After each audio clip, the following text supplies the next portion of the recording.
The unspoken rules of an OR, typically run by a surgeon, include stand as far away from the operating platform as you possibly can, don't move, don't breathe, and for the love of God, don't faint. Whereas a typical student would abide by the stipulations that would restrict my ability to learn, I don't have the tendency to do this, so therefore I took a giant leap into the world of neurosurgery. From the precise burr holes drilled by the surgeon's drill, to the delicate incisions of his scalpel blade, from the incredible vision he displayed in navigating the cerebrum of the brain to his intricate removal of the tumor, every aspect left me wanting more. Thinking back to this surgery, I see now what I wanted. It left me wanting to taste the thrill of saving a life. Hi, my name is Sai G FPN1, and this year in ISM, I have chosen to study neurosurgery and gain a deeper understanding over the vast expanse of procedures and various elements of treatments that are within its domain. So a little bit about myself. I'm a senior this year, and next year I'm going to be attending the University of Texas at Dallas to major in neuroscience. And that is going to be a continuation of my studies that I've done this year in ISM. And I hope to attend either UT Southwestern Medical School or the Baylor Medical School in Texas. So diving into my research, I decided to branch out and not only go through the actual surgical aspects, but various treatments that radiologists and neurosurgeons also do.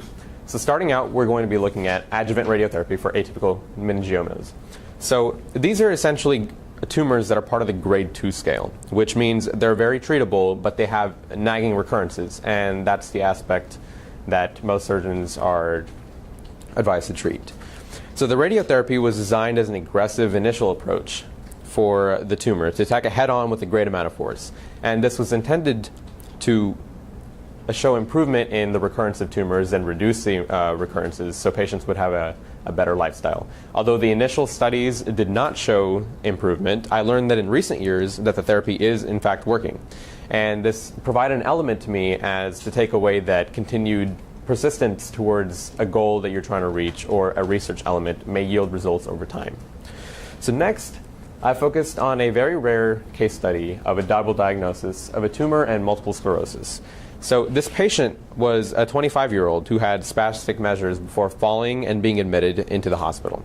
An MRI revealed a tumor-like area on the scans, but further testing showed focal points of demyelinization, which, as we can see here in the diagram, the myelin sheath that surrounds the axons has been relatively damaged, and this causes muscle spasms, and this causes multiple sclerosis. Essentially, that's what the disease is surrounded around. So finding these double diagnoses and it can greatly assist in the patient's care. I then looked at laser interstitial thermal therapy, otherwise known as LIT, and essentially this procedure is a salvage procedure, and it is to be used only when a tumor is determined to no longer be operable or that it would not improve the patient's care and lifespan. And it is used to essentially reduce recurrence of the tumors. And the statistics do not prove this, but this was the intention of the therapy to begin with. And again, this shows the technological improvements that are constantly evolving in the medical field. And with persistence with the laser therapy, we may see results that improve patient life over time. Next, I studied the intraoperative 3 Tesla MRI. And essentially, this is an MRI that is done when performing a hemispherectomy, which is a removal of one hemisphere of the brain by severing the corpus callosum and taking out the hemisphere. And this is usually used to aid in cases where the patient has excessive seizures or has undergone fatal trauma or near fatal trauma. And in the OR, it is best determined that the surgeon removed the hemisphere of the brain to assist their living. And there were 32 cases studied in the article that I read about the 3T MRI, and 30 of them were successful cases, out of which 36% of the cases used the information from the MRI to correct their for the surgeons to correct their measures. Otherwise, the patient may have undergone various postoperative issues that the surgeon may not have found without the 3T MRI. And we should see the 3T MRI becoming a very standard procedure in modern medicine, as it is a very high reward procedure.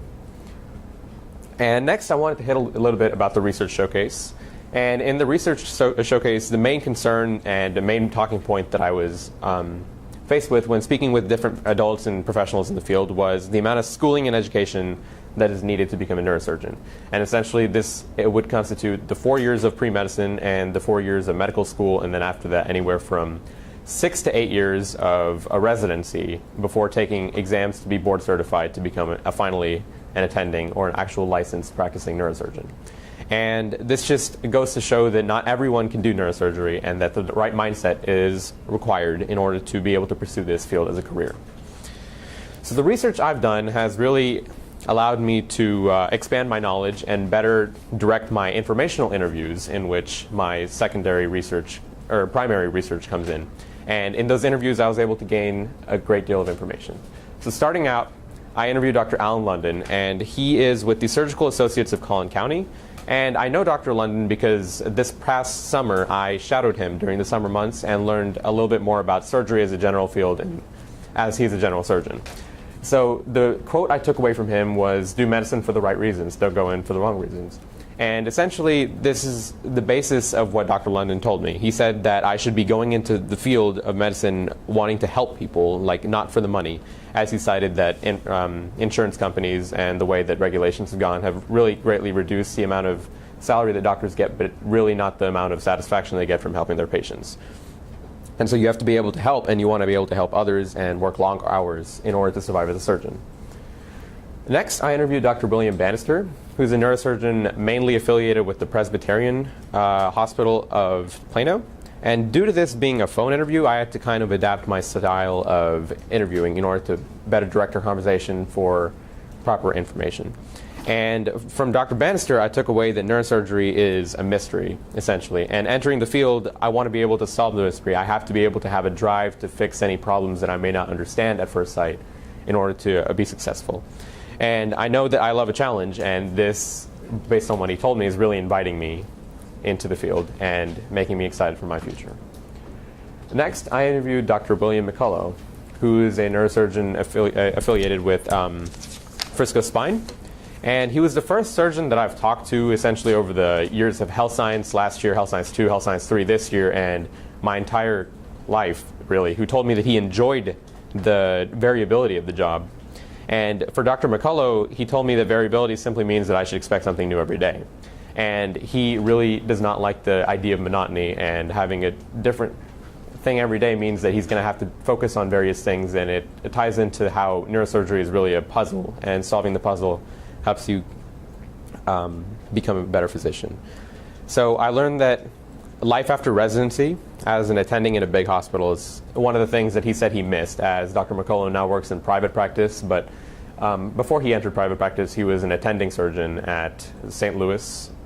And he said the ability to teach students and work under an institution is a great opportunity. And while I may not get to the point at which he was as an attending until much later, I know that taking away from this now is this would be something that I would be looking forward to do as an attending surgeon. Next, I interviewed Dr. Thomas Ellis, who is a neurosurgeon at the Fort Worth Brain and Spine Institute. And Dr. Thomas Ellis really, he was just mesmerized by the things that he was telling me. And he was excited by the things that he was telling me and the information he was giving me just as much as I was to be learning them. And a memorable thing from his interview is he said that the most difficult thing is seeing something you can't fix. And that really resonated with me, because I'm always trying to fix things, and essentially neurosurgery is just someone who's out to fix a problem. And for him, he said that looking on an MRI and seeing that a tumor is inoperable and having to face the patient, tell them that he can't do anything to better their standard of living, and that giving them a time to live, it's just, these are the difficult things. And this really resonated with me, because I'm frustrated when I have the inability to do something. So this really inspires me to be the best that I can be in order to make sure that I can help as many people as I can and not have to give them the news like that. And finally, I interviewed Dr. Gary Dennis, who's a neurosurgeon also with Frisco Spine, like Dr. McCullough. And our initial meetings were interrupted by Dr. Dennis being pulled into emergent procedures and called into the OR to fix the patients that came in with trauma. And really, just twice having done this, like I was speaking to as a nurse, and I really learned that being an expert in the field and being well respected is something that leads to you being called in for emergent procedures, as people and patients have trust in you and physicians have trust in you in order to save the patient. And after we finally got to have our interview, I learned that Dr. Dennis, after he spoke to me about my original work, he was interested, and he actually did a little bit of research into spinal stimulation, which is very similar to deep brain stimulation, which I'll be hitting on later. And he said that just essentially the thing to take away is that neurosurgery and just becoming a physician in general, it's a very big adjustment, and this adjustment is a big step towards being a professional in the field.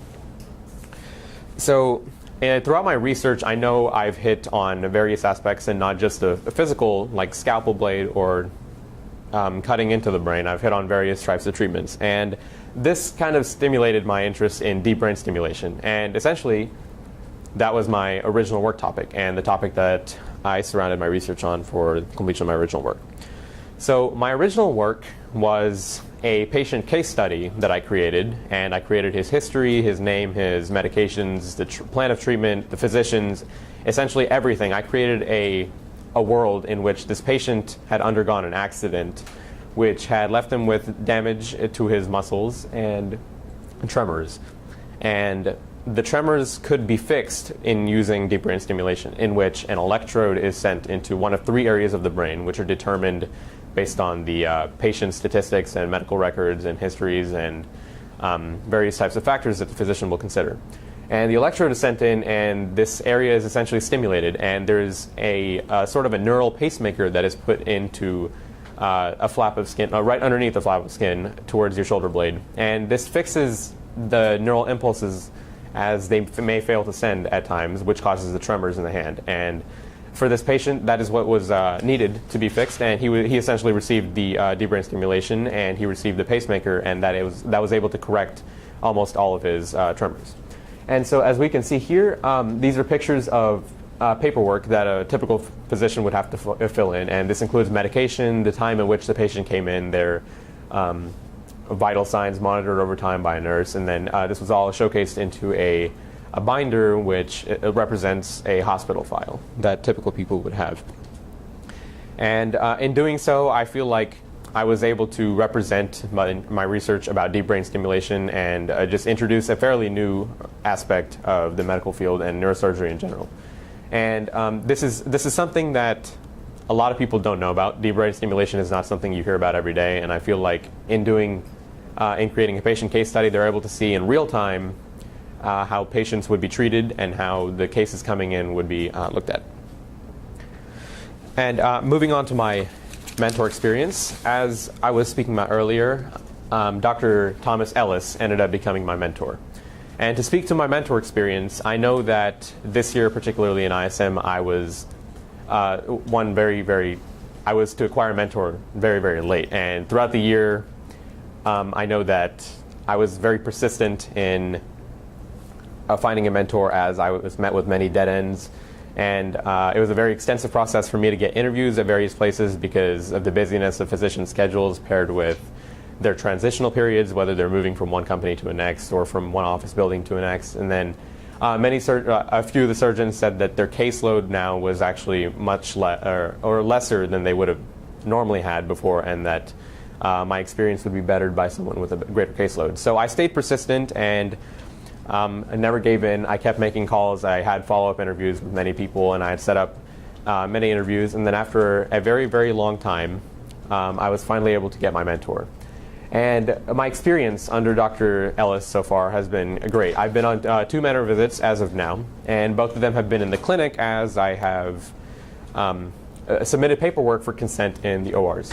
So being in the clinic so far has been great, as I've been able to observe his post-operative patients and patients that he had seen months before that were coming in for a follow-up. And I was able to observe MRIs, CT scans that he'd just pull up on his laptop, and I would stand on one side and patients would be on the other, and we'd be looking in as he would explain how the surgery has affected their health and how they've improved over time. And I've learned that he conducts strength tests to determine weakness in either side of the brain, and just essentially being in the clinic with him is watching him hone in and learn watching him deliver patient care. And I just want to say that the OR consent has gone through for my shadowing, and that'll begin as soon as I can. And so the final product is something that I come to now, and it's something that I was really inspired to do because neurosurgery and the whole aspect of me pursuing surgery as the field of medicine is because I wanted to be the one to fix things with my own two hands. Like being on the front lines, being the person to actually put my hands in there and fix a problem and know that I was the one who was integral in playing a part in improving a patient's life is something that I covet. And entering surgery is the best way to do that.